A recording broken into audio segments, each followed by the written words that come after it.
মানুষ মানুষের জন্য এই স্লোগানকে সামনে রেখে রাজা নসরুল ফাউন্ডেশনের উদ্যোগে মানিকগঞ্জ জেলার সিংগাইর উপজেলায় ফ্রি মেডিকেল ক্যাম্প ও শীতবস্ত্র উপহার বিতরণী অনুষ্ঠান অনুষ্ঠিত হয়েছে। ইউনিয়নের রাজা নসরুল সরকারি প্রাথমিক বিদ্যালয়ের মাঠে অনুষ্ঠানটি অনুষ্ঠিত হয়।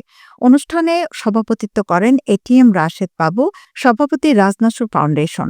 উক্ত অনুষ্ঠানে প্রধান অতিথি হিসেবে উপস্থিত ছিলেন অ্যাডভোকেট আহমেদ আজম খাঁ, ভাইস চেয়ারম্যান কেন্দ্রীয় নির্বাহী কমিটি বিএনপির। বিশেষ অতিথি হিসেবে উপস্থিত ছিলেন ইঞ্জিনিয়ার মইনুল ইসলাম খান শান্ত, সাবেক সংসদ সদস্য ও বিএনপি চেয়ারপারসনের উপদেষ্টা মণ্ডলের সদস্য।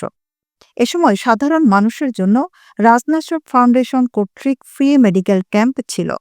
ফ্রি ডাক্তারের পরামর্শ, ফ্রি ডায়াবেটিস পরীক্ষা, ব্লাড প্রেশার পরীক্ষা, ওজন পরিমাপ ও ফ্রি ঔষধ সরবরাহ এর অংশ। তাছাড়াও এ ফাউন্ডেশনের ৩ শতাধিক শিক্ষার্থীদের মাঝে কম্বল বিতরণ করেছেন। রাজ নসরুল ফাউন্ডেশনের সভাপতি বলেন, সমাজের অসহায় মানুষদের পাশে দাঁড়ানো, মেধাবী শিক্ষার্থীদের বৃত্তি প্রদান, মাদক নির্মূল সহ বিভিন্ন উন্নয়ন কাজে এই সংগঠন করে থাকে।